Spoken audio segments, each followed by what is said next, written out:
Hello everyone, कैसे हैं आप लोग। आई होप सब लोग पढ़े होंगे, मौज करेंगे। हम लोग को पता है यार, जावा 25 जावा एसई 25 आ चुका है। कब आया है? 16 सितंबर 2025 को। और इस वीडियो के अंदर हम लोग इंपॉर्टेंट फीचर्स बात करने वाले हैं जावा 25 के। कौन कौन से इंपॉर्टेंट फीचर हैं, लेकिन यहाँ पे मैं कुछ चीज़ बता दूँ कि हम लोग सिर्फ इंपॉर्टेंट फीचर्स के बारे में बात करेंगे, कोई भी प्रीव्यू फीचर नहीं बात करेंगे।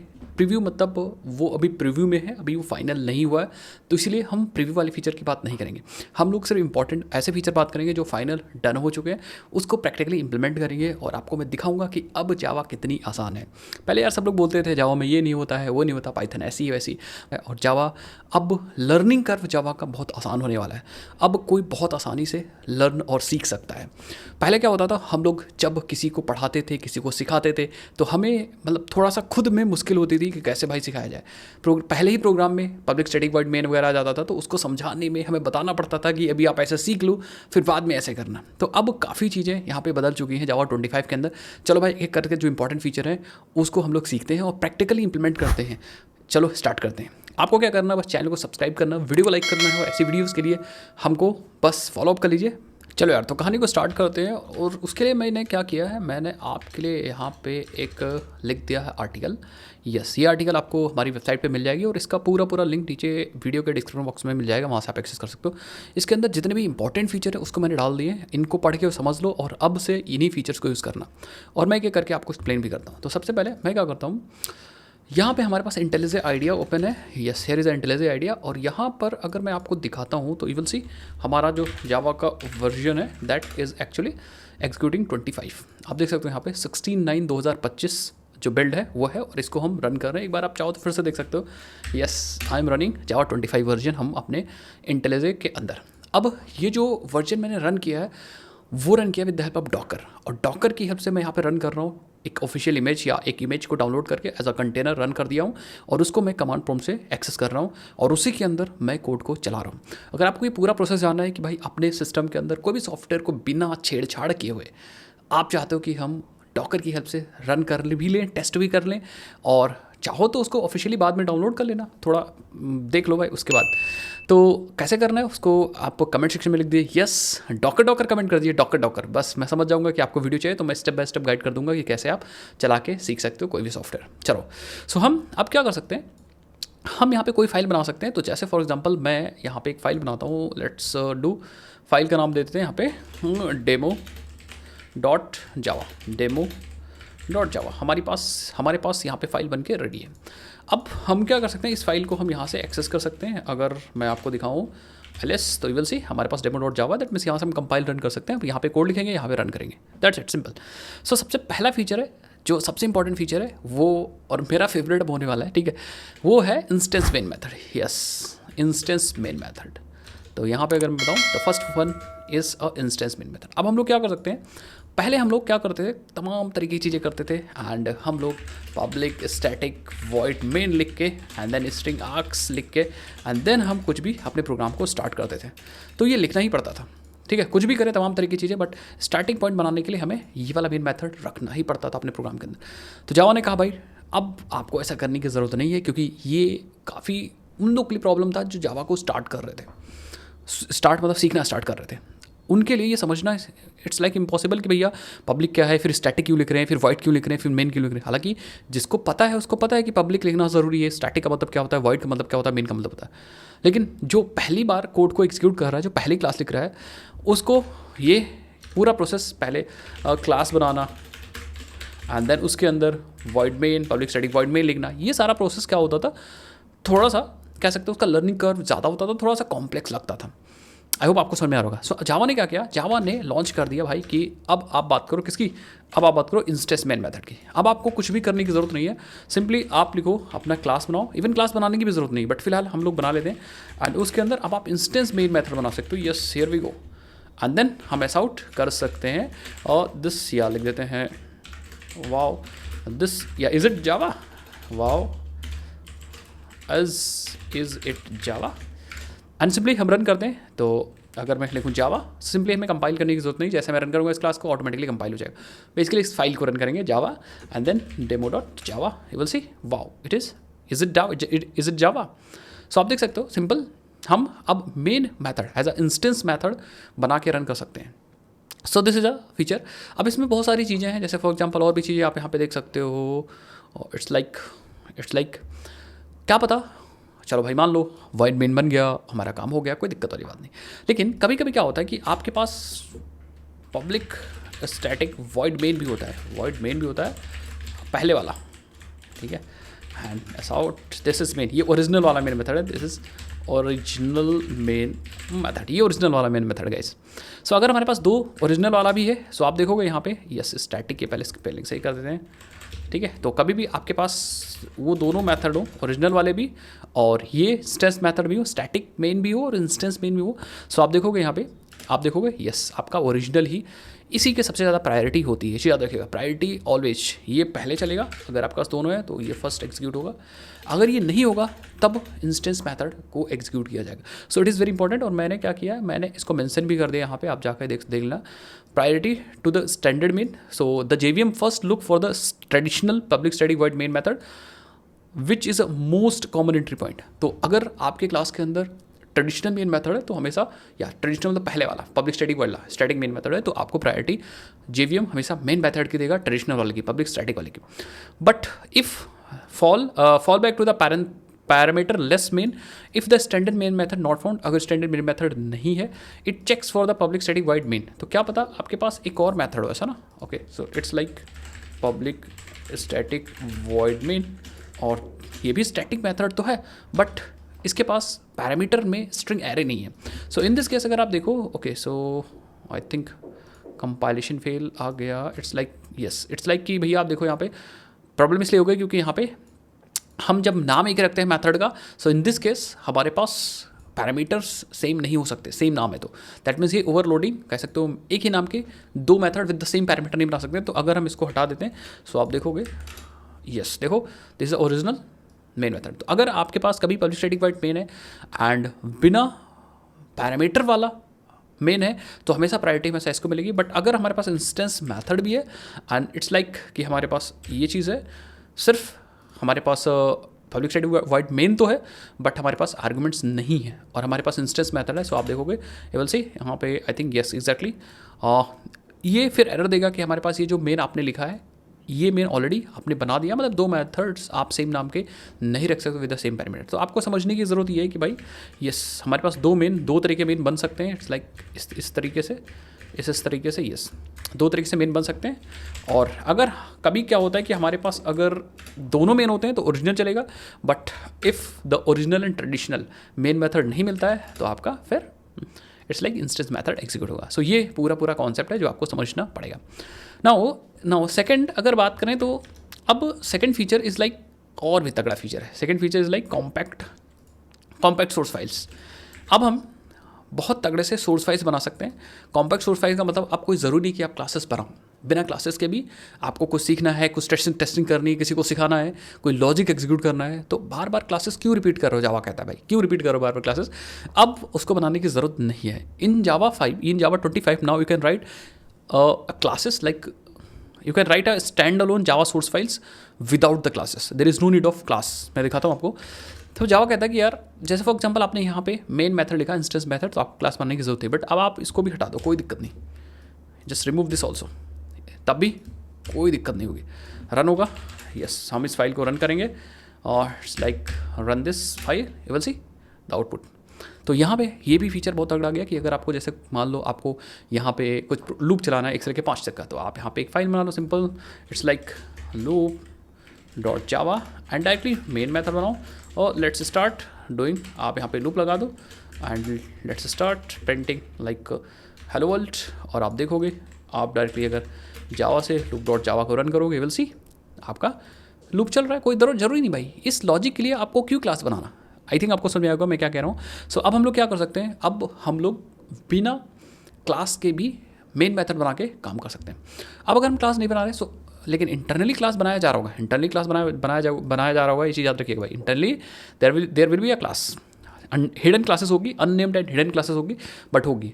और अब इस जो क्लास ये जो आप बना रहे हो, जो इंटरनली क्लास बन रही है, दैट मीन्स आप अपने लेवल पे क्लास नहीं बना रहे हो, वहाँ पे भी आप स्टैटिक मेथड्स वगैरह आप यूज़ कर, आप वहाँ पे भी आप नॉर्मल इंस्टेंस मेथड्स या नॉर्मल मेथड्स फील्ड्स को यूज़ कर सकते हो। जैसे आप यहाँ पे स्ट्रिंग नेम मैंने लिया, चलो सब स्ट्रिंग, एंड देन आप इसको यहाँ पे यूज़ कर सकते हो नेम, एंड अगर आप रन करते हो विल सी यस, आप देखो सब स्ट्रिंग। तो सिंपल ये कहने का मतलब यार कि एक तरीके का ये क्लास के अंदर ही चीज़ें रैप कर दे रहा है जब आप कंपाइल कर रहे हो। बट फिलहाल आपको ये अब हेडेक नहीं लेना और आपको मेहनत करने की ज़रूरत नहीं है, क्योंकि अब आपको ज़्यादा कंट्रोल मिल रहा है और आपको ज़्यादा आसानी से चीज़ें सीखने के लिए जावा कह रहा है कि भाई जावा सीखो, भाई मैं भी सबकी तरह बन रहा हूँ, सबकी तरह मैं भी बन रहा हूँ। सो अब हम लोग कॉम्पैक्ट सोर्स फाइल्स बना सकते हैं without classes if needed. But बड़े प्रोजेक्ट्स में आप ऐसा करोगे तो थोड़ा सा दिक्कत होगी, क्योंकि क्लासेस वहाँ पे अननेम्ड होगी। इन फाइल्स पे कुछ रूल्स हैं, उन रूल्स को मैंने यहाँ पे मेंशन कर दिया है कि क्योंकि बिहाइंड द सीन जो क्लास बन रही है वो क्लास फाइनल होगी, उसको आप एक्सटेंड नहीं कर सकते। तो इंटरनल जो अपने आप क्लास बनती है तो उतनी फ्लेक्सिबिलिटी आपको नहीं मिलेगी जितनी फ्लेक्सिबिलिटी आप क्लास बनाओगे।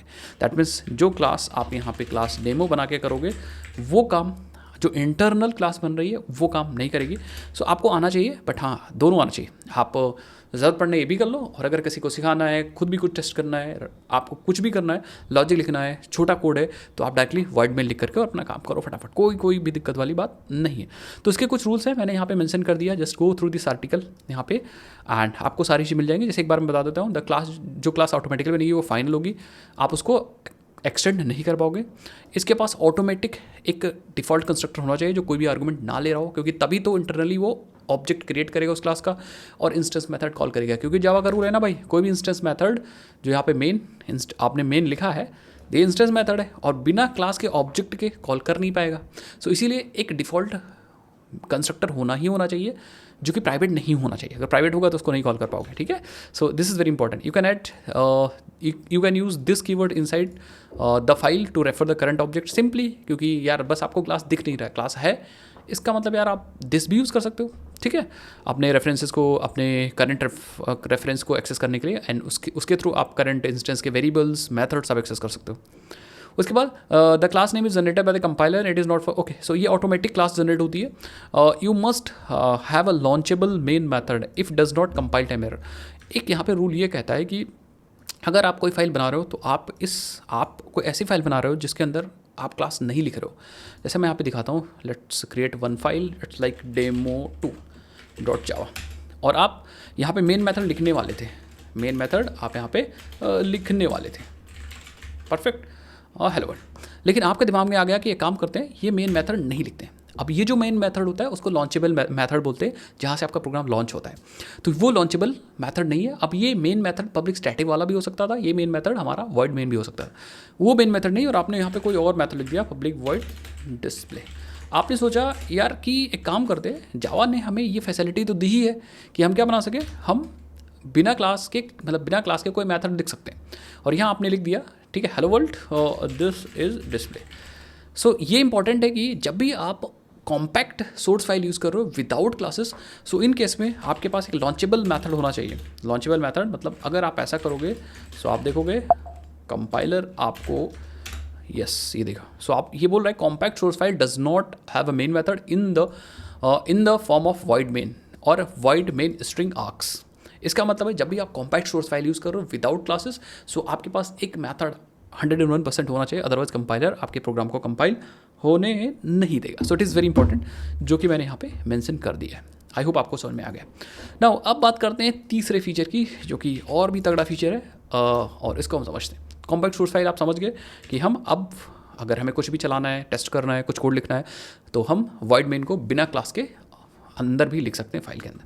Now if we talk about the third important point, that is simplifying Java console input and output for beginners. एक ये भी बड़ी दिक्कत होती थी भाई, थोड़ा बहुत नहीं, बहुत बड़ी दिक्कत होती है। क्या दिखाता हूँ आपको, समझाता हूँ। पहले क्या होता था कि अगर हम लोग को इनपुट लेना है और आउटपुट देना है तो हमें सिखाना पड़ता था, जैसे आई एम अ टीचर या आई एम अ ट्रेनर, तो मुझे किसी को जावा सिखानी है, जैसे आप लोग को भी जावा सिखानी है, तो हमें क्या करना पड़ता था, आपको बताना पड़ता था कि एक काम करो, जावा में कुछ भी प्रिंट करने के लिए system.out.println लिखो। अब यार system.out.println अब आपको समझाना है तो मुझे ये कहना पड़ता था यार पूरी लाइन क्या कर रही है, प्रिंट कर रही है। जबकि सिस्टम एक क्लास है, आउट एक रेफरेंस है, रेफरेंस वेरिएबल है, देन प्रिंट एक मेथड है। तो हमें पूरा समझाना पड़ता था, और पहली बार जब आपको प्रिंट करने के लिए बोल रहा था या बोलता था आप लोग को या किसी को भी, तो थोड़ा सा कन्फ्यूज़न हो जाती थी गाइस कि इतनी बड़ी लाइन हमें क्यों लिखनी पड़ रही है। प्रिंट करने के लिए, या फिर हमें कोई इनपुट लेना है तो मैं आपको बताता था कि आपके पास स्कैनर क्लास है, उसका एक ऑब्जेक्ट बनाओ। भाई जो पहली बार कोड लिख रहा है उसको ऑब्जेक्ट का क्या पता, न्यू का क्या पता, और रीड लाइन का क्या पता, नेक्स्ट लाइन का क्या पता, नेक्स्ट का क्या पता, कुछ नहीं पता उसको भाई। वो भी पहला प्रोग्राम लिख रहा है, और अगर पहला प्रोग्राम लिख रहा है तो भाई इतना झाम उसको क्यों करना है। तो इसी चीज़ को जावा ने अब रिजॉल्व कर दिया है जावा 25 के अंदर। इस चीज़ को अब रिजॉल्व कर दिया है। अब क्या किया गया जावा 25 में, अब पहले जैसा कोड नहीं लिखना कि आपको बफर रीडर चाहिए, आपको इनपुट स्ट्रीम रीडर चाहिए। उन सारी क्लासेस को चाहिए तो ठीक है, जब ज़रूरत पड़ेगी तो यूज़ करोगे, वो लाइब्रेरी पहले से फिक्स कर दी है, मतलब पहले से है, कोई दिक्कत नहीं। अब आपके पास एक नई क्लास आ गई, that is a IO class. अगर मैं आपको दिखाऊँ तो ये जो क्लास है इसको मैं ओपन करता हूँ जावा पी से, तो let me do that. Java P and ये जो क्लास है that is coming from java.lang.io। तो लिखेंगे java.lang.io। ये क्लास का नाम है java.lang पैकेज के अंदर है। तो पूरा नाम मैं बता रहा था, java.lang.io पूरा नाम है, और ये क्लास है किसके अंदर, java.lang के अंदर है। आई होप आपको समझ में आया होगा। एंटर करते हैं, सो विल सी, ये रही हमारी class, public final class java.lang.io। और इसके अंदर अगर आप देखोगे फंक्शंस या मेथड्स, तो आपके पास यहाँ पे एक println मेथड है जो कि स्टैटिक है, एंड आपके पास println दो मेथड्स है, एक ऑब्जेक्ट डायरेक्टली पास कर सकते हो एंड println ब्लैंक भी यूज़ कर सकते हो। प्रिंट एक है, रीड है एंड रीडर है। तो आप देख सकते हो यहाँ पे रीड करने के लिए हमारे पास तीन मेथड्स हैं, ये तीन मेथड्स, और प्रिंट करने के लिए भी हमारे पास ये तीन मेथड्स हैं जिनका हम डायरेक्टली यूज़ कर सकते हैं। मैं आपको बताता हूँ। So let's create one file. हम यहाँ पे एक फाइल बनाते हैं, like input example dot Java, and हमें डायरेक्टली हमने कॉम्पैक्ट सोर्स फाइल बनाया एंड इसके अंदर मेन बना दिया। अब क्या दिक्कत और अब क्या पूछना भाई, मज़े ही मज़े हैं। सो इसके अंदर मेन मेथड बना दिया। अब हमें यहाँ पे प्रिंट करना है कि हमारा प्रोग्राम स्टार्ट हो गया। तो हम क्या करते हैं, I am just going to use this function println को प्रिंट करने के लिए हम डायरेक्टली क्या कर सकते हैं, सबसे पहले हम इंपोर्ट कर सकते हैं इस क्लास को, देन डॉट लगा के। हमें पता है कि यार हम कभी भी किसी क्लास को एक्सेस, किसी क्लास के स्टैटिक फंक्शंस या स्टैटिक मेंबर को एक्सेस करना है तो उस क्लास का नाम लिखते थे, फिर डॉट लगा के फंक्शन या मेथड या फिर वेरिएबल का नाम लिखते थे।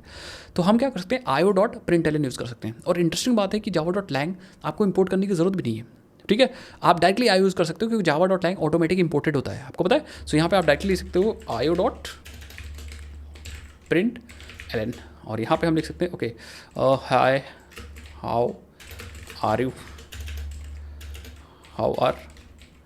यू। सिंपल। मैं क्या करता हूँ, जस्ट रन दिस क्लास, लिखता हूँ Java then input example dot Java, enter करेंगे, यस हाउ आर यू। आप देख सकते हैं यहाँ पे तगड़ा आउटपुट आ रहा है, परफेक्ट। सो अब हम सेम एक चीज़ और कर सकते हैं, बार बार आयो लिखने के बजाय, जैसे फॉर एग्जांपल अगर आपको आयो डॉट अगेन प्रिंट एल लिखना है, आई एम फाइन, सो आपको दो बार आयो डॉट लिखना पड़ा, यस। तो आप क्या कर सकते हो, डायरेक्टली इंपोर्ट कर सकते हो आयो के सारे मेंबर्स को, कुछ ऐसे इंपोर्ट, स्टैटिक इंपोर्ट्स का हम यूज़ कर सकते हैं java.lang.io.star एस्ट्रिक, मतलब ऑल, java.lang.io.all, दैट मीन्स हमने सारे मैथड्स को इंपोर्ट कर लिया। अब हम डायरेक्टली यूज़ कर सकते हैं, इट्स लाइक println, हम लिखेंगे println, दैट्स इट, यस। तो अब पाइथन की तरह यहाँ भी चीज़ें आ चुकी हैं, जावास्क्रिप्ट की तरह यहाँ भी चीज़ें आ चुकी हैं। डायरेक्टली हमें println लिखना है, इनपुट के लिए भी आपको स्कैनर नहीं चाहिए, buffer reader, input stream reader, कुछ भी नहीं चाहिए। आप क्या कर सकते हो, डायरेक्टली एक वेरिएबल आप ले सकते हो, वेरिएबल भी आप वेर सेलेक्ट करते हो, आपको यहाँ पे नाम लेना है, so just go for readln, यहाँ पे लिख सकते हो enter your name, and then आप यहाँ पे डायरेक्टली println लिख सकते हो, hello the name, if you enter you will see enter your name. मैं कहता हूँ भाई मेरा नाम दुर्गेश है, आपका नाम क्या है, you will see hello Durgesh. So ये अब फ़ायदा है कि अब इनपुट और आउटपुट को जावा ने सिंप्लीफाई कर दिया आफ्टर लॉन्ग टाइम, ठीक है, जावा 5 में। बाकी आप यहाँ पे मेथड्स वगैरह देख सकते हो, you will find some methods जो मैंने यहाँ पे लिख दिया है। println टेक्स्ट है जो प्रिंट करेगा टेक्स्ट को, यहाँ ऑब्जेक्ट बेसिकली दे सकते हो, तो स्ट्रिंग भी एक ऑब्जेक्ट है। एंड रीड एलन क्या करेगा, pauses and reads the line from the input of the input from the user, and then आप इस तरह से लिख सकते हो। इनपुट लेने के बाद एक println है, रीड एलन है जो I think display prompt and then read the inputs, तो ये भी सिंपली वही मेथड से यूज़ कर सकते हो। ये सारे यही मेथड है जो हमने यहाँ पे आपको दिखाए थे। कहाँ पे दिखाए थे, लेट मी शो यू, यहाँ पे दिखाए थे। सो आई थिंक आपको तीन इंपॉर्टेंट चीज़ आपको समझ में आएंगी जो कि बहुत ज़्यादा इंपॉर्टेंट है, और इसको फाइनल कर दिया गया। अगर मैं आपको डॉक्यूमेंटेशन दिखाता हूँ, ये रहा, ठीक है, ये ओपन जी के 25 का डॉक्यूमेंटेशन है। और यहाँ पे आप देख सकते हो ये दीज आर द जेप्स। एंड अगर इसमें देखोगे सो ये मेथड्स हम लोग सीख रहे थे actually. Yes, we are actually learning compact source files and instance method. इस पर क्लिक करोगे तो यहाँ पे जाओगे स्टेटस क्लोज एंड डिलीवर्ड, रेज 25 एंड स्पेसिफिकेशन लैंग्वेज, बाकी ऑथर्स वगैरह देख सकते हो, ओनर देख सकते हो, एंड यहाँ पे बहुत सारी इन्फॉर्मेशन और भी पढ़ सकते हो ना। अब हम लोग चलते हैं और भी चीज़ें हम लोग बात करते हैं। ठीक है, और भी चीज़ें हम लोग बात करते हैं। It's like automatic imports. It's like अगर आप चाहो तो 4th नंबर्स पे रख सकते हो, जो हम लोग ऑटोमेटिक इंपोर्ट आपको सिखाया था कि जो java.lang पैकेज है वो ऑटो इम्पोर्टेड है। आयो इज़ लाइक जो हमारी क्लासेस हैं हम डायरेक्टली यूज़ कर सकते हैं कुछ इस तरीके से जो मैंने आपको सिखाया। इफ़ यू वांट, मैंने इसको मेंशन कर दिया है तो java.lang.io, आयो को इंपोर्ट करने की जरूरत नहीं होती। io.println, io.println, io.readln, io.println को यूज़ कर सकते हो। ठीक है ना। अब एक चीज़ और बताता हूँ आपको। इट्स लाइक 5th फीचर जो कि इंपॉर्टेंट है और ये आपके प्रोजेक्ट्स वगैरह में यूज़ होने वाला है। ठीक है, जब आप प्रोजेक्ट्स बनाओगे, it's like flexible constructor bodies. पहले क्या होता था, पहले जब भी हम किसी दूसरे क्लास के कंस्ट्रक्टर को कॉल करते थे, दूसरा मतलब पेरेंट क्लास का कंस्ट्रक्टर। आप इसको समझो, ये हमारा चाइल्ड क्लास है एंड ये हमारा पेरेंट क्लास है। और हम लोग क्या करते थे, we are actually extends this. तो हम चाइल्ड क्लास से एक्सटेंड्स कराते थे पेरेंट क्लास। क्या करने के लिए, इनहेरिटेंस प्रॉपर्टीज़ या इनहेरिटेंस करने के लिए, सो दैट अगर ए क्लास है और ये बी क्लास है तो ए क्लास की सारी प्रॉपर्टीज़ इनहेरिट होकर बी में चली जाए। इसलिए हम लोग एक्सटेंड्स यूज़ करते थे। बट प्रॉब्लम क्या होती थी कि जब भी हम ए से और बी में प्रॉपर्टीज़ ले जाते थे, जब भी, और बी का ऑब्जेक्ट बनाते थे कुछ ऐसा, तो बी का ऑब्जेक्ट बनाते समय हम लोगों ने यहाँ पे कॉल किया बी का कंस्ट्रक्टर। तो बी का कंस्ट्रक्टर कॉल होता था यहाँ से, और बी के कंस्ट्रक्टर के अंदर से हम लोग कॉल करते थे पेरेंट का कंस्ट्रक्टर। ठीक है, बी के कंस्ट्रक्टर के अंदर से हम कॉल करते थे पेरेंट का कंस्ट्रक्टर। और रूल ये होता था कि हमें बी के कंस्ट्रक्टर के अंदर से पेरेंट का कंस्ट्रक्टर तो कॉल करना है, लेकिन वो जो कॉल होती थी वो सुपर कीवर्ड की हेल्प से होती थी। That must be the first line inside the B constructor. That means जो सुपर कॉल है वो बी के कंस्ट्रक्टर के अंदर सबसे पहला स्टेटमेंट होना चाहिए। ये पहले होता था, बट अभी इसको थोड़ा सा और फ्लेक्सिबल बना दिया गया। अब हम लोग क्या कर सकते हैं, उस जो कॉल होता था पेरेंट क्लास या अपने ही क्लास के दूसरे कंस्ट्रक्टर को दिस की हेल्प से या सुपर की हेल्प से पेरेंट क्लास के कंस्ट्रक्टर को कॉल करते थे। सो अब हम लोग उसको फ्लेक्सिबली पहले भी क्या कर सकते हैं, स्टेटमेंट रख सकते हैं, बाद में हम लोग कॉल रख सकते हैं। इसको प्रैक्टिकली समझते हैं तब आपको समझ में आएगा। सो यहाँ पे आते हैं, लेट्स टेस्ट इट आउट। तो मैं यहाँ पे क्या करता हूँ, एक फ़ाइल अगेन बना लेता हूँ और इसको समझने के लिए मैं क्या करता हूँ, फाइल बनाता हूँ। It's like dog.java। ठीक है, और मैं कहूँगा class, we have a class dog, और एक और क्लास बनाएंगे एनिमल। तो हम एक यहीं पे क्लास नहीं बना लो, चाहे इसी के अंदर बना सकते थे, कोई दिक्कत नहीं। मैं animal.java बनाऊँगा, क्लास एनिमल। और मैं क्या करूँगा, डॉग के अंदर जाऊँगा और डॉग को एक्सटेंड करा दूँगा एनिमल से। अब मैं कंस्ट्रक्टर बनाऊंगा। ठीक है, अब मैं क्या बनाऊंगा, कंस्ट्रक्टर बनाऊंगा। So let's do that. हम यहाँ पे आते हैं और यहाँ पे पहले पेरेंट क्लास का कंस्ट्रक्टर बना लो, एनिमल, एंड ऐसा आउट कर देते हैं, या डायरेक्टली आप io.println कर सकते हो और लिख देते हैं ये parent class constructor, parent that means constructor that means animal constructor, simple, और सेमीकोलन लगा देंगे। एंड देन यहाँ पे आएंगे और हम बनाएंगे यहाँ पे चाइल्ड, मतलब डॉग का भी कंस्ट्रक्टर बनाते हैं। एंड देन आयो क्लास हमें डायरेक्टली मिल जाएगी, प्रिंटलन करेंगे। सो this is actually a child class constructor, dog constructor. और ये क्या था, ये वाला जो था वो एनिमल कंस्ट्रक्टर था। अब हमें क्या करना है, अपने चाइल्ड क्लास के कंस्ट्रक्टर से कॉल करना है पेरेंट क्लास का कंस्ट्रक्टर। सो हम पहले क्या करते थे, हम लिखते थे सुपर की हेल्प से इसको कॉल करते थे, सुपर की हेल्प से कॉल करते थे।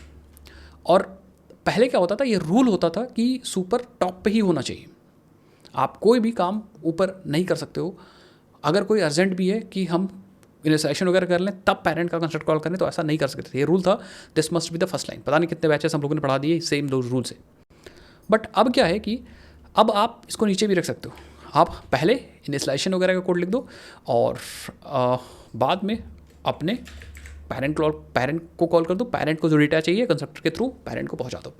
सो अगर मैं अब डॉग को रन करता हूँ, विल सी, अगर मैं क्लियर कर दूँ एंड जावा एंड डॉग को रन करता हूँ, विल सी हमारे पास मेन मेथड नहीं है। मेन मेथड नहीं तो रन नहीं कर सकते, तो let's create a void main method and simple.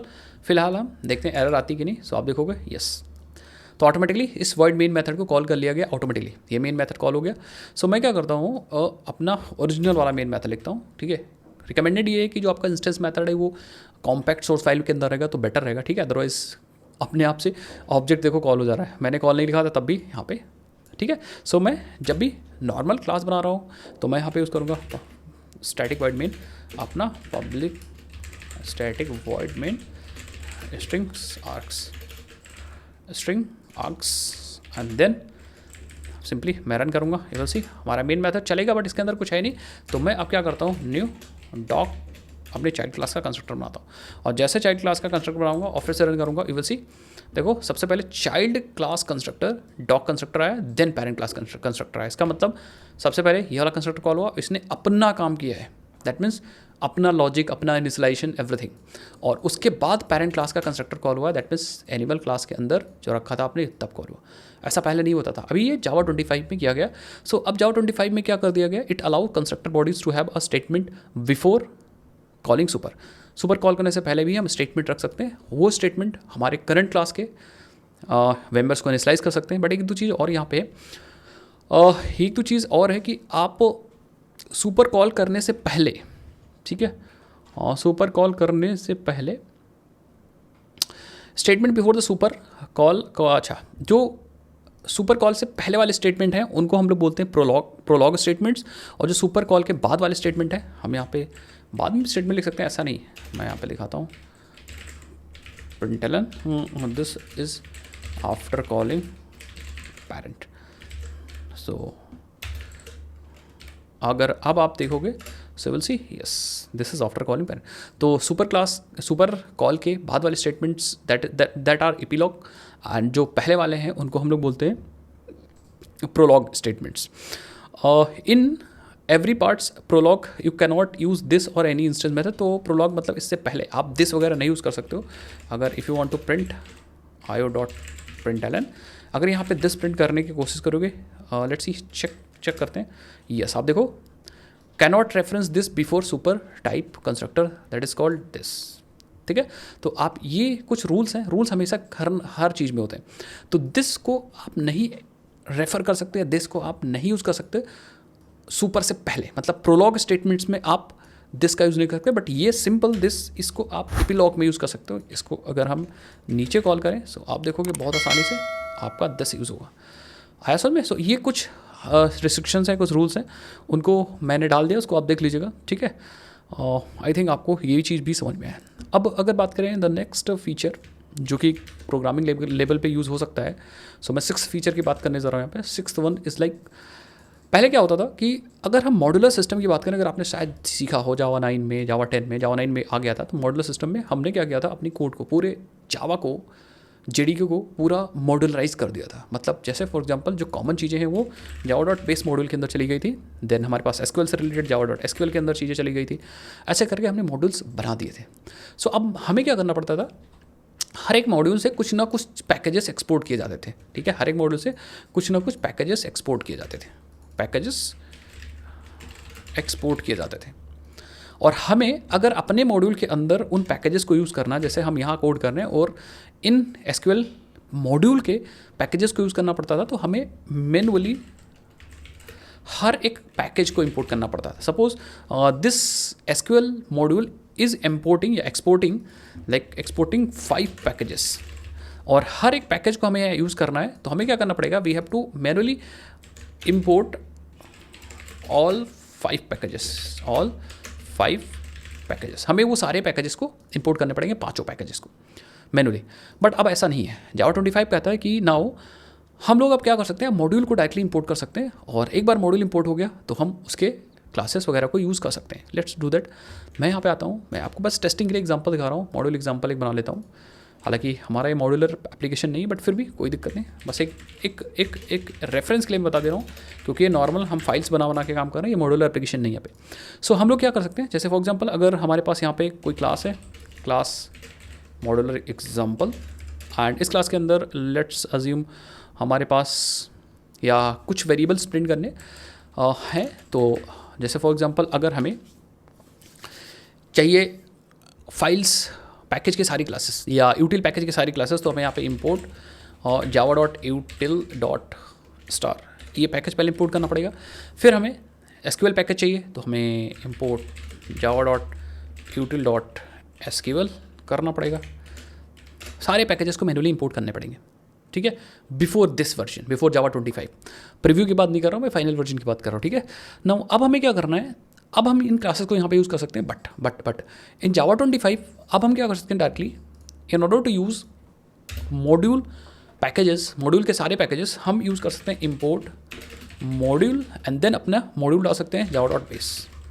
Now अब हम लोग बेस मॉड्यूल को ही इंपोर्ट कर सकते हैं और इंपोर्ट करके डायरेक्टली क्लासेस यूज़ कर सकते हैं। मैं भी आपको दिखाता हूँ, जैसे हम मॉड्यूल java.sql और SQL का कोई क्लास मैं यूज़ करके दिखाता हूँ। तो हालांकि SQL क्लास के लिए पहले तो हमें ड्राइवर वगैरह लगाना होगा, बट ठीक है मैं दिखाता हूँ आपको। वाइड मेन और फिर मैं यहाँ पे यूज़ करूँगा हेलो वर्ल्ड प्रिंट कर दो एंड देन, अच्छा ऐसा आउट करने की ज़रूरत नहीं है, अब नॉर्मल आदत पड़ गई भाई, io.print hello world and then io.print करूँगा। और एक क्लास है दैट इज़ आई थिंक जो java.sql ड्राइवर डॉट क्लास को हम एक बार प्रिंट करने को ट्राई करते हैं। So let's clear and then again Java and module example dot Java, ये बोल सी, ये देखो डायरेक्टली हम इस इंटरफेस के नाम को प्रिंट कर पा रहे हैं। ये इसकी वजह से पॉसिबल हुआ, java.sql जो मॉड्यूल आपने इंपोर्ट किया, पैकेज ऑटोमेटिकली इंपोर्ट हो चुका है, पैकेज एक्चुअली ऑटोमेटिकली इंपोर्ट हो गया। So this feature adds a new way to import all the packages that module exports by using a single declaration. तो अब जब हमने java.sql लिख दिया, ये मॉड्यूल है और इंपोर्ट कर लिया मॉड्यूल को, तो अब ये जो java.sql है ना, ये जितने पैकेजेस को एक्सपोर्ट कर रहा होगा वो सारे यहाँ पे इंपोर्ट हो जाएंगे। तो उनके क्लासेस को नॉर्मली हम यहाँ पे यूज़ कर सकते हैं। हम आई थिंक ड्राइवर मैनेजर को भी यूज़ कर सकते हैं एग्जैक्टली एंड हम लोग और भी बहुत सारी चीज़ कर सकते हैं यार। इट्स लाइक कि हम एक हमारे पास स्टेटमेंट भी होता था डॉट क्लास, वैसे हम स्टेटमेंट को भी एक्सेस कर सकते हैं। सो ये भी अब बहुत मतलब आसान बना दिया, अलग अलग चीज़ें करने की ज़रूरत नहीं है। एंड नॉर्मली जब मॉड्यूलर एप्लीकेशन बना रहे हो, कोई मॉड्यूल अगर आपको चाहिए तो उसके पैकेजेस चाहिए तो आप उनको यूज़ कर सकते हो। बाकी अगर इफ़ यू वांट सिंगल तो आप बारी बारी से भी पैकेजेस को इंपोर्ट करके काम कर सकते हो। एक चीज़ याद रखिएगा, अगर आपने मॉड्यूलर एप्लीकेशंस बनाए हो या आपने जावा मॉड्यूल्स सीखा हो, तो जो पैकेजेस मॉड्यूल एक्सपोर्ट करेगा उन्हीं को आप इंपोर्ट कर सकते हो, security layer basically. So I think हम लोगों ने 6 फीचर्स पढ़ लिए। एक फ़ीचर और बता देता हूँ जो कि फाइनल है, अगर मैं आपको दिखा देता हूँ तो लेट्स सी। इसमें से बहुत सारे फीचर्स हम लोगों ने प्रोग्रामिंग लेवल वाले पढ़े हैं और प्रीव्यू वगैरह छोड़ दिए। अगर आप लोग कहोगे तो प्रीव्यू वाले फीचर्स के लिए अलग वीडियो बना दूंगा। ये स्टेबल वैल्यूज को भी मैंने छोड़ दिया क्योंकि ये भी प्रीव्यू है। बाकी कुछ थ्योरेटिकल फीचर्स भी थे, उसको भी मैंने छोड़ दिया है। Remove the 30-bit x86 ports, तो इसको भी रिमूव कर दिया गया है and it is final close and delivered. तो ये थ्योरेटिकल था तो इसलिए छोड़ दिया। बाकी जो primitive types in pattern instance of and switch है, ये भी प्रीव्यू था तो इसलिए मैंने छोड़ दिया, ठीक है। हालांकि ये आगे चल के फाइनल हो जाएगा तब हम लोग डिस्कस कर लेंगे। वेक्टर API भी अभी इनक्यूबेटर में है तो इसको भी मैंने छोड़ दिया। बाकी की डेरिवेशन फंक्शन API, तो इसको भी मैंने छोड़ दिया। हालांकि ये फाइनल हो गया बट कोई नहीं, इसको भी हम लोग डिस्कस कर लेंगे अगर आप लोग कहोगे, ठीक है। सो नाउ अगर यहाँ पे देखोगे तो हम लोग, मैं क्या दिखा रहा था यहाँ पे, एक स्कोप्ड वैल्यू का ये कॉन्सेप्ट है, ठीक है। स्कोप्ड वैल्यू में तो बहुत सारी चीज़ें हैं, बट अगर मैं आपको ओवरऑल बताऊँ तो स्कोप्ड वैल्यू में क्या है कि अब हमारे पास स्कोप्ड वैल्यू को बनाने का नया तरीका बेसिकली जावा ने दिया, ऐसा कह सकते हो। स्कोप्ड वैल्यू सबसे पहले आपको समझना होगा स्कोप्ड वैल्यू क्यों बनाते थे। सो कभी कभी क्या होता था कि जब हम थ्रेड्स वगैरह बनाते थे तो हमें कुछ ऐसी वैल्यूज़, ऐसे कॉन्स्टेंट्स वैल्यूज़ होती थी जो उनको देनी पड़ती थी उनको शेयर करनी पड़ती थी जिससे वो काम कर पाए। और वो कांस्टेंट वैल्यू होती थी, उनमें कोई भी चेंजेस नहीं करने होते थे, बेसिकली कांस्टेंट वैल्यूज़ होती थी। बट हम ये नहीं बता पाते थे कि कब उनका स्कोप स्टार्ट हुआ, कब उनका स्कोप ख़त्म हुआ। मान लो हमने एक फाइनल वैल्यू बनाई और फाइनल वैल्यू अपने एक थ्रेड को पास कर दी, वो थ्रेड एग्जीक्यूट हुआ, लेकिन अभी भी थ्रेड एग्जीक्यूट होकर ख़त्म हो जाएगा, लेकिन अभी भी जब तक मेन पूरा मेथड नहीं खत्म होगा तब तक वो वैल्यू रहेगी, क्योंकि उसको मैंने किसी दूसरे थ्रेड से उसको पास किया था यूज़ करने के लिए। सो अब scoped value is like a scoped value is a new way in Java to share immutable data. तो अब स्कोर्ड वैल्यू का मतलब होता है, अब हम लोग क्या कर सकते हैं, अब हम लोग एक नया तरीका हम लोग को मिल गया जिससे हम इम्यूटेबल डेटा को शेयर कर सकते हैं ठीक, across the methods in the threads and child threads, ठीक है। So this is a new way to share immutable data जो चेंज नहीं हो सकता है अक्रॉस द थ्रेड्स। कैसे करते हैं मैं आपको बताता हूँ, और ये बहुत तगड़ा है कि भैया स्कोप जैसे हमारा प्रोसेस स्टार्ट होगा, स्कोप स्टार्ट होगा, फिर जैसे ही हमारा प्रोसेस या थ्रेड खत्म होगा, उसका स्कोप खत्म हो गया। तो अब ये थोड़ा रियूजेबल तगड़ा है, और बाकी मेंटेनेबल, या कह सकते हो कि अब हमें और अच्छे से कोड लिखने का एक तरीका मिल गया है, ठीक है। सो अगर आप यहाँ पे देखोगे भी तो मैं अगर आपको दिखाता हूँ स्कोप वैल्यूज़ में, तो यहाँ पे देखो इट्स लाइक गोल क्या है इनका, ईज़ ऑफ यूज़, कितने आसानी से यूज़ कर सकते हैं। बाकी the life time of the share data should be apparent from the, ठीक है, यस। तो बेसिकली स्कोपिंग की यहाँ बात कर रहे हैं, रोबस्टनेस होना चाहिए एंड परफॉर्मेंस अच्छी होनी चाहिए, यही इनका गोल है। एंड इसको करेंगे कैसे, लेट्स सी, थोड़ा सा एग्जांपल देता हूँ। तो जैसे फॉर एग्जांपल अगर मुझे स्कोप वैल्यू,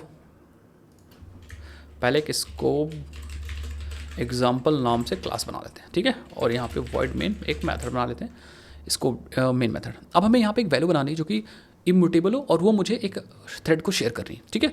सो मैं क्या करता हूँ, लेट्स डू दैट। हम यहाँ पे आते हैं और स्कोप वैल्यू बनाने के लिए हम लिखेंगे स्टैटिक फाइनल, एंड हम यूज़ करेंगे स्कोप्ड वैल्यू, जो कि हमें डायरेक्टली मिल जाएगी। स्कोप्ड वैल्यू किस टाइप की वैल्यू बनानी है, लेट्स सपोज हमें स्ट्रिंग वैल्यू बनानी है, एंड देन नाम इसका होगा कोई नेम, क्योंकि कांस्टेंट है तो नेम कॉन्टेक्स्ट, परफेक्ट।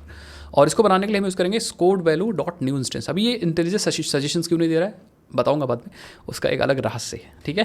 तो ये हमारी एक वैल्यू बन चुकी है, लेकिन अभी इसके अंदर हम डेटा नहीं रखें। डेटा कैसे रखेंगे, लेट्स सी। तो हम क्या यूज़ कर सकते हैं, अगर हम इस स्कोप्ड वैल्यू वाली क्लास को देखते हैं, सो आई थिंक ये जावा डॉट लैंग के अंदर होगा, let's see, Java P parser tool, Java dot lang dot scope value, yes. So आप देखोगे यहाँ पे ये जो क्लास है that is a final class, scope value type दे सकते हैं, वही हमने यहाँ पे यूज़ किया। और अगर आप यहाँ पे देखो तो यू विल फाइंड ये न्यू इंस्टेंस मेथड है, इसी की हेल्प से हमने ऑब्जेक्ट बनाया और ऑब्जेक्ट बना के नेम कॉन्टेक्स्ट के अंदर रख दिया। सो अगर आप देखो यहाँ पे तो हमारे पास इस बाउंड एक फंक्शन है, परफेक्ट, देखो दिख रहा है, एंड हमारे पास गेट है जिसकी हेल्प से वैल्यू गेट कर सकते हैं, जो एक्चुअल वैल्यू होगी, और एल्स है, ठीक है, और हमारे पास कंटेंट्स ऑल है, ठीक है, और हमारे पास ठीक है, और मेथड है क्या इसमें, ठीक है। तो ये चीज़ तो आपको समझ में आ गई कैसे हम बना रहे हैं, न्यू इंस्टेंस की हेल्प से बना रहे हैं। हाँ, ये मेथड मुझे चाहिए, ये देखो वेयर की हेल्प से हम लोग यहाँ पे स्कोप वैल्यू पास कर सकते हैं, अपनी value, and then T pass कर सकते हैं, थोड़ा सा मैं इसको आपको दिखाता हूँ। इस क्लास को ज़रा लो और इस क्लास को ज़रा गूगल पे डालो, ठीक है, स्कोप्ड वैल्यू। सो आप देखोगे I will see something like, हमें डॉक्यूमेंटेशन मिल जाएगी, डॉक्यूमेंटेशन हमें पढ़ना है। सो आप देख सकते हो value that may be safely, ठीक है, ये सब वही चीज़ है। हाँ, थोड़ा सा जूम आउट कर देते हैं, और अगर मैं आपको दिखाता हूँ तो हमें वेयर मेथड आपको दिखाना है। सो गेट वेयर है, और न्यू इंस्टेंस है, create a scope value with the initial unbounded for all threads, ठीक है। तो हमने क्रिएट कर लिया, ये देखो वेयर है एंड वैल्यू है, एंड यहाँ पे की है स्कोप्ड की। सो आप देख सकते हो इट्स लाइक हम क्या यहाँ पे कर सकते हैं, create a new carrier with the single mapping of the value. तो हम क्या कर सकते हैं, इस वेयर की हेल्प से हम लोग यहाँ पे स्कोप्ड वैल्यू टाइप दे सकते हैं, अपना वेरिएबल, और अपनी वैल्यू दे सकते हैं। तो ये हमें दे देगा स्कोप्ड वैल्यू डॉट कैरियर।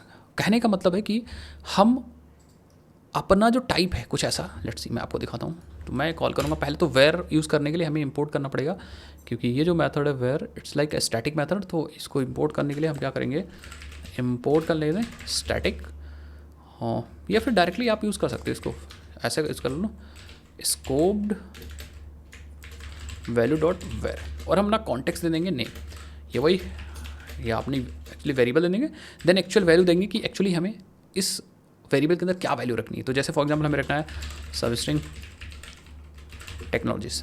तो अब फॉर दिस इंस्टेंस, या कह सकते हो for this scope, name context की वैल्यू होगी सबस्ट्रिंग टेक्नोलॉजीज। अब ये मुझे रिटर्न क्या करेगा, वेयर जो है वो रिटर्न कर रहा है, आप देखो स्कोप डॉट कैरियर। तो इस कैरियर की हेल्प से जो भी काम करेंगे उस स्कोप में हमारी यही वाली वैल्यू जाएगी। तो जब हम कैरियर को ओपन करते हैं, ये विल सी यस कैरियर, तो कैरियर में हम क्या कर सकते हैं, कैरियर में ये will see a mapping of scope values as a key to values, ठीक है, परफेक्ट। बाकी आप देखो यहाँ पे इफ़ यू कैन सी, तो यस यहाँ पे देखो कॉल एक मेथड है, गेट मेथड है, गेट है, रन है। देखो run an operation with the each scoped value in this mapping bound to its value in the current thread. So आप देख सकते हो हम रन की हेल्प से रनेबल पास कर सकते हैं, और जो वैल्यू आप वहाँ पे दिए थे कैरियर जब रिटर्न हुआ था फंक्शन कॉल किए थे वेयर के अंदर आपने वेरिएबल और वैल्यू पास की थी, तो वो स्कोप की वैल्यू मतलब वो स्कोप यहाँ पे हमें मिल जाएगा इस रनेबल के अंदर। मैं आपको दिखाता हूँ। सो हम डायरेक्टली जो रिटर्न हो रहा है कैरियर डायरेक्टली हम यहाँ पे कॉल कर सकते हैं रन, और रन में हम रनेबल पास कर सकते हैं। रनेबल इज़ लाइक रनेबल हमें पता ही है, रनेबल इज़ लाइक कि एक इंटरफेस है, फंक्शनल इंटरफेस, तो उसकी इंप्लीमेंटेशन डायरेक्टली आप पास कर सकते हो, या तो क्लासेस के थ्रू, एनोनिमस क्लासेस के थ्रू, या लैम्डा के थ्रू, कुछ ऐसा। ठीक है, यस। तो ये बेसिकली इम्प्लीमेंटेशन है आपकी। तो आप देखो यहाँ पे क्या है, थोड़ा सा इसके बारे में और पढ़ोगे। ये रनेबल है, थ्रेड्स बना देते हैं हम लोग, तो ये रनेबल है। देखिए ये आप देखोगे तो मेथड ये run an operation with each scoped value. तो ये जो ऑपरेशन आप दोगे ओपी, वो एग्जीक्यूट होगा विद ईच स्कोप्ड वैल्यू, मतलब इसको स्कोप्ड वैल्यू भी मिल जाएगी in this mapping bound to its value in the current thread. अभी मैं आपको दिखा दूंगा। सो अब मैं क्या करता हूँ, मैं यहाँ पे लिखता हूँ io.println, और मैं लिखता हूँ okay hi how are you. ठीक है, और ये हम अभी एक्चुअली ऑपरेशन के अंदर है, एंड आई एम फाइन लिख देते हैं, एंड देन हम इसको वैल्यू को प्रिंट करते हैं। तो यस हेलो, और यहाँ पे मैंने name context dot gate use किया है, क्योंकि हमें ये नेम कॉन्टेक्स्ट इस ऑपरेशन के अंदर मिल जाएगा। यही डॉक्यूमेंटेशन रन कह रहा है, रन वाला मैथड कह रहा है। सो अब मैं रन करता हूँ, लेट्स सी, अगर मैं यहाँ पे क्लियर कर देता हूँ एंड रन करता हूँ अपने स्कोप्ड एग्जाम्पल के लिए, जावा सी scoped example, so you will see I think ठीक है, ओके। सो मैं इस वाली लाइन को कर देता हूँ ऊपर, क्योंकि मेन मेथड के अंदर स्टैटिक नहीं डिफाइन करेंगे।